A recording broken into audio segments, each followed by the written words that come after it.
Hello दोस्तों, कैसे हैं सब। मेरा नाम है हिमांशु और मैं स्वागत करता हूं आप सबका आपके अपने चैनल कॉमिक वर्ल्ड पर। तो चलिए दोस्तों शुरू करते हैं राज कॉमिक्स में भोकाल सीरीज़ की कॉमिक दिव्यास्त्र का दूसरा और अंतिम भाग। बहुत देर तक ऐसे हाफता रहा मानो वह सैकड़ों कोस की दूरी को दौड़ कर तय करके आया हो। उफ, जितने अद्भुत है भगवान श्री राम, उतना ही अद्भुत है पापियों का संहार करने वाला उनका यह धनुष। अब उसे प्राप्त करनी थी खड़क, काली माँ की खड़क चाहिए मुझे, और उसे प्राप्त करने के लिए मुझे जाना होगा उस भयानक मुख रूपी गुफा के अंदर। उफ, लहू जमा देने वाला वातावरण है इस गुफा में। मुझे यहाँ पूरी तरह सतर्क रहना होगा। एक एक कदम फूक फूक कर रखता आगे बढ़ रहा था भोकाल। जल्द ही भोकाल गुफा में मौजूद काली की प्रतिमा तक जा पहुँचा। काली माँ की प्रतिमा के हाथ में थमी वह खटकी वह दिव्यास्त्र है जिसे प्राप्त करने में यहाँ आया हूँ, और अब उसे प्राप्त करके ही कर ही लूँगा। ओह नहीं, अगर भोकाल पूरी तरह चौकन्ना ना होता तो वह एकाएक सामने आए उस खतरे को ना देख पाता और ना अपने प्राणों की रक्षा कर पाता। उफ, काली माँ की खड़क ने तो मेरी गर्दन को मेरे धड़ से अलग कर ही दिया था। खड़क को पिछली तरफ से प्राप्त करने का प्रयत्न करना होगा। पीछे की तरफ से ही क्या, भोकाल किसी भी तरफ से खड़क तक नहीं पहुंच पाया। आखिर उसे अपना वह प्रयास छोड़ना ही पड़ा। काली को प्रसन्न किए बिना खड़क हासिल करने की सोचना व्यर्थ है, परंतु काली को प्रसन्न किया कैसे जाए। भोकाल की आंखें एक बार फिर काली की प्रतिमा पर जा टिकी। काली को रक्त की भेंट चाहिए, क्योंकि उसके हाथ में थमा जो पात्र सदा रक्त से लबालब भरा रहता है वह आज खाली है। खटक देने के लिए अगर काली को रक्त की भेंट चाहिए तो उसे मिलेगी, और जो रक्त काली को मिलेगा वो मेरा रक्त होगा। अरे ये क्या, खंजर के प्रहार ने तो मेरे हाथ पर खरोच भी ना डाली, टनाक, और जंगा से टकराकर तो ये बुरी तरह मुड़ी गया। भोकाल की समझ में नहीं आ रहा था कि ये क्या हो रहा है, लेकिन फिर भी उसने अपना प्रयास नहीं छोड़ा। जो लहू खंजर के प्रभाव से नहीं निकला वह चट्टान से टकराने से ज़रूर निकलेगा। ये क्या, इतनी तेज टक्कर के पश्चात भी मेरा सिर नहीं फूटा, लहू नहीं निकला। अब भोकाल के दिमाग ने काम करना आरंभ कर दिया। मेरे सैकड़ों प्रयासों के पश्चात भी शरीर से लहू की एक बूंद भी नहीं निकली है। इसका एक ही मतलब है कि इस स्थान पर किसी भी तरह अपने शरीर पर जख्म करना असंभव है, और इसी के साथ असंभव है काली माँ को रक्त की बलि देना। नहीं, असंभव कुछ नहीं है। काली माँ को रक्त मिलेगा, और ऐसा कैसे होगा मैं समझ गया। भोकाल दृढ़ कदमों से काली माँ की प्रतिमा की तरफ बढ़ गया, यह जानते बूझते कि काली की प्रतिमा के पास जाने का एक ही मतलब है, मौत। क्योंकि किसी के पास आते ही प्रतिमा के हाथ में थमी खड़क तेजी से घूम जाती है, और उससे ना बचा जाए तो वो मौत दे देती है। खड़क घूमी, लेकिन भोकाल नहीं बचा, क्योंकि वह बचने के लिए बड़ा ही नहीं था। वह तो अपने शरीर की बलि देने के लिए बड़ा था। काली के हाथ में थमी चमत्कारी खड़क एक झटके से उसका हाथ ले उड़ी, लेकिन भोकाल ने रक्त की एक भी बूंद को व्यर्थ नहीं जाने दिया। इसी के साथ वह निकला गरम गरम रक्त, लेकिन भोकाल ने रक्त की एक भी बूंद को व्यर्थ नहीं जाने दिया। व्यर्थ जाने भी कैसे देता। काली के हाथ में थमे पात्र को जल्द से जल्द अपने रक्त से भरकर वह हासिल जो करना चाहता था। खड़क, जय काली माँ। आपकी जो खड़क तीनों लोगों की छाती फाड़ सकती है, वह भला मेरे शरीर को कैसे ना काट पाती।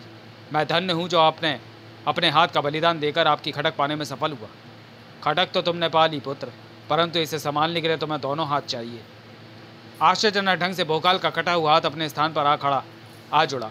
साक्षात काली माँ भोकाल के सामने खड़ी हुई थी। तुमने हमें अपने रक्त की भेंट देकर यह सिद्ध कर दिया है कि साहस, बुद्धि, बल और बलिदान तुम में कूट कूट कर भरा हुआ है, और ये चार गुण जिस मनुष्य में हो हर क्षेत्र में उसकी विजय निश्चित होती है। तुम भी विजयी होगे। धन्यवाद माँ काली। भोकाल को आशीर्वाद देकर काली अंतर्धान हो गई, और फिर भोकाल चल पड़ा दूसरे दिव्यास्त्र की खोज में। अब अन्य दिव्यास्त्रों की तलाश है मुझे, जिसमें मुख्य है वीर हनुमान की प्रलंकारी गदा, वह भगवान गणेश का चमत्कारी अस्त्र अंकुश। लेकिन इस स्थान पर अंकुश है कहाँ, कहीं दिखाई नहीं दे रहा, जबकि इस पुस्तक में लिखा है कि अंकुश सामने वाले गणेश की प्रतिमा के सामने ही रखा है। सामने तो गणेश जी के वाहन चूहों के सिवा कुछ नहीं है, सब कुछ चूहों से हटा पड़ा है। एक क्षण, अगर यहाँ की हर वस्तु चूहों से हटी पड़ी है तो फिर निसंदेह चूहों के ढेर के नीचे ही कहीं होगा अंकुश। वह रहा। जैसे ही भोकाल ने गणेश की प्रतिमा के सामने से चूहों को भगाया, उसके नीचे रखा अंकुश नजर आने लगा।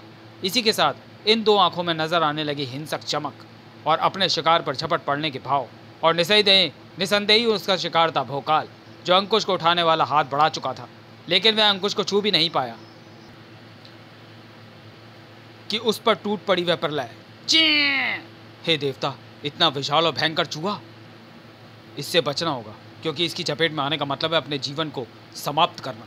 उफ, बचने के हर प्रयास के बावजूद भी भोकाल अंततः उसकी चपेट में आ ही गया, और जीवन के लिए जल बिन मछली की भांति छटपटाने लगा। आह, फौलाद सी शक्ति है इसकी पकड़ में। जितना मैं इससे छूटना चाहता हूँ उतना ही उलझता जा रहा हूँ।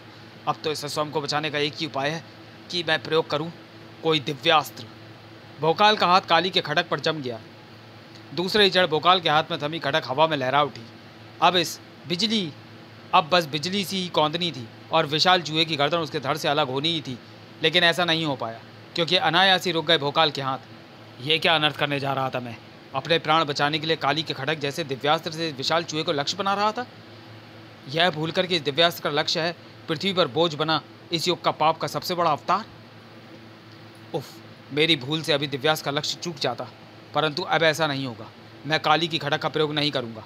पूरे विश्व को बचाने के लिए मैं संघर्ष करूंगा। भोकाल ने काली की खड़क को अपने हाथ से निकल जाने दिया। इसी के साथ उस विशाल चूहे ने भोकाल को अपनी पकड़ से मुक्त कर दिया। इसने तो मुझे छोड़ दिया, परंतु क्यों?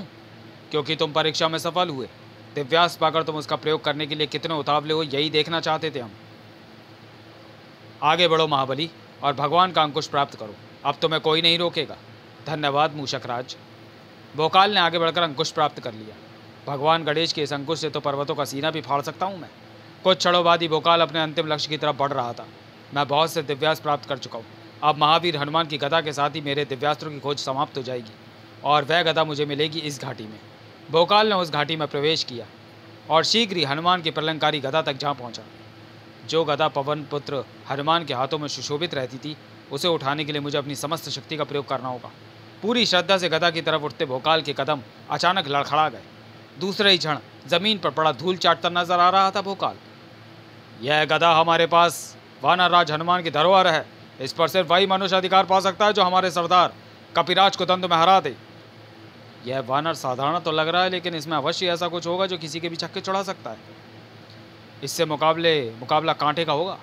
भोकाल को यह तो आवाज़ था कि मुकाबला आसान ना होगा, लेकिन ये उसने सोचा भी नहीं था कि वह मुकाबला इतना कठिन निकलेगा और एक तरफा, जिसमें कपिराज को वार करने से फुर्सत नहीं थी और भोकाल को वार सहने से।